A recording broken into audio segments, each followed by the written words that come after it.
Here is Blink's newest addition, the second generation video doorbell. It was just released and it comes with some updates, but are the updates enough or is it too late? I reviewed the original video doorbell 4 years ago, and the video ended up getting quite a few views. Lately, a lot of people have been asking, is it still worth buying? So I decided to pick up another one and do a 4 years later review. That's a follow-up review. I posted that video just a couple weeks ago, and right after that, bam! Blink released their second generation video doorbell. So in this video, we're going to be checking out Blink's second generation model, go over the features, the updates, and hopefully this will help you figure out whether this is the right one for you or not. The Amazon-owned company Blink is known for its affordable smart home security solutions, and they just released their second generation video doorbell priced at $70. It comes with their 𝐬𝐨𝐫𝐞 core. At this time, it's priced the same as their original video doorbell, but it does come with some improvements. It comes in 2 colors. You have a black or a white option now. In the box, you get the video doorbell itself, the 𝐬𝐨𝐫𝐞 core, the USB cable to power the core, the USB brick to plug into the wall, mounting hardware, mounting plate, wedge so that you can angle the mounting hardware, 3 AAA batteries, and a quick start guide. The 𝐬𝐨𝐫𝐞 core is newly redesigned. It's smaller and is more efficient, and it helps improve battery life. This is through improved sync performance with the video doorbell, and it enables on-demand live view and 2-way audio. The downside is it doesn't have the capability for local storage. That being said, the second generation video doorbell is compatible with the Sync Module 2 and their Sync Module XR if you want local storage. The only problem with that is you're going to have to purchase a secondary sync module, which increases the price. So if you don't already have one, like a Module 2 or an XR, and you want local storage, you're going to have to add that to the price. The second gen video doorbell has been redesigned just a little bit. It's a little bit thicker, and the doorbell button itself has changed shape. They had to thicken this up to fit the extra AA battery. The first generation one came with 2 AA batteries, and this one comes with 3. This is all to help with the new improvements. The second gen video doorbell has a larger 150-degree field of view, which allows for a 1:1 aspect ratio. This gives you a head-to-toe view of your front porch so that we can see people and packages. The second gen has a 1440p resolution lens, which is an upgrade from the 1080p from the first generation. And Blink updated the standard infrared night vision to an HD infrared night vision. It also now has person detection. This is powered by on-device computer vision, which doesn't require the cloud.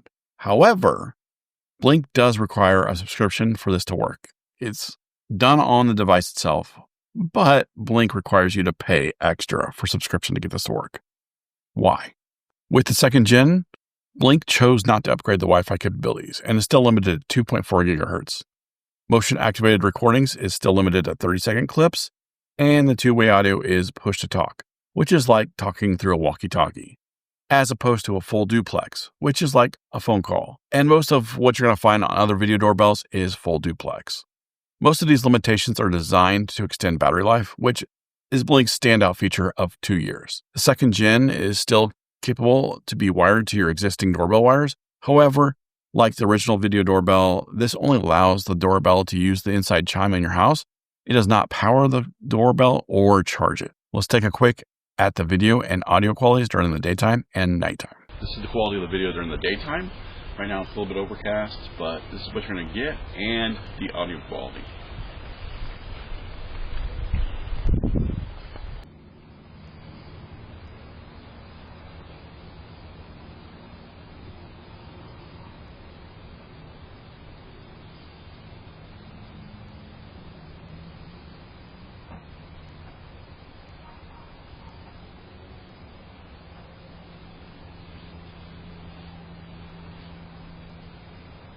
Let's take a quick look at the mobile app. I don't think anything changed from the original one, but let's go ahead and take a look. So here I am connected to the new Sync Module core, and you can see a snapshot of what last happened. Currently, the Sync Module is online, and right now there's a plus plan trial of 29 days left. It gives you a 30-day trial when you buy this product, so you can get online storage for about 30 days to try it out. So let's go ahead and go into the settings here.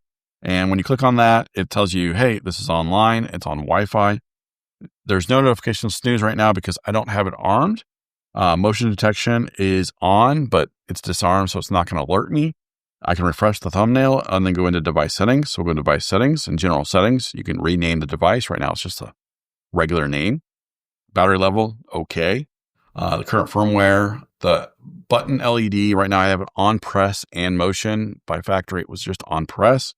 Status LED, it turns on when it's recording. The Wi-Fi signal strength and connected to the module. So you're going to, how close is it to the module? And also, what's the Wi-Fi signal strength? Temperature, it does take the temperature outside. Right now it's 80 degrees. I can delete the device from here. Motion settings, you got your normal motion detection on, motion recordings, all motion or personal detection. It does say it's a beta and on free trial. I was kind of surprised to see that. I guess not. Everybody's coming out with stuff and they're just putting it on beta to just get it going. But right now it does say it's embedding or beta.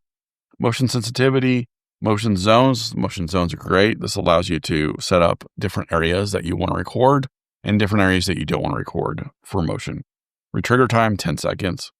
Video settings right now, I have 30-second clip, best quality.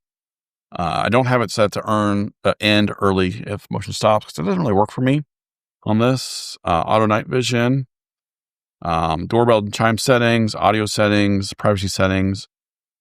There's tons of stuff you can do here. I have another video on this, or at least the other one. This is all the same, similar settings. If you want more of a deep dive, I will link that video down below so you can check that out too. So here are my final thoughts. I'm a bit surprised that it took Blink 4 years to come out with a new video doorbell. I was hoping for a few more updates since they waited so long, but unfortunately we got what we got and we don't throw a fit, right? I have to say that I am disappointed that they are requiring you to have a subscription to get person detection. Most video doorbells nowadays have had this feature for quite a while, and most don't require a subscription fee to use it. That being said, they are pushing you towards their cloud storage with a subscription plan as well. You can use their sync module too, or their module XR for local storage, but now you're adding to the price of the video doorbell.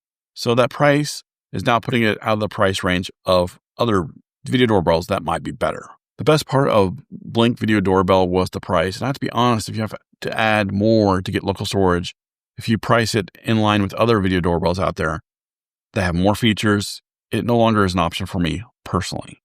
Blink does compare their video doorbells to Ring, and the only thing that they have over Ring is their 2-year battery life and the price. So if you already have a Blink ecosystem, or if you're looking for affordable video doorbell to keep tabs on your front door, this may be for you. If you're looking for something with all the latest tech, then I'd pass on this. If you found this video helpful, please leave me a like and feel free to ask any questions in the comment section below. If you're new to my channel, please consider subscribing for more tech reviews, home automation, home and automotive how-to videos. Thanks for watching, and I will see you next time.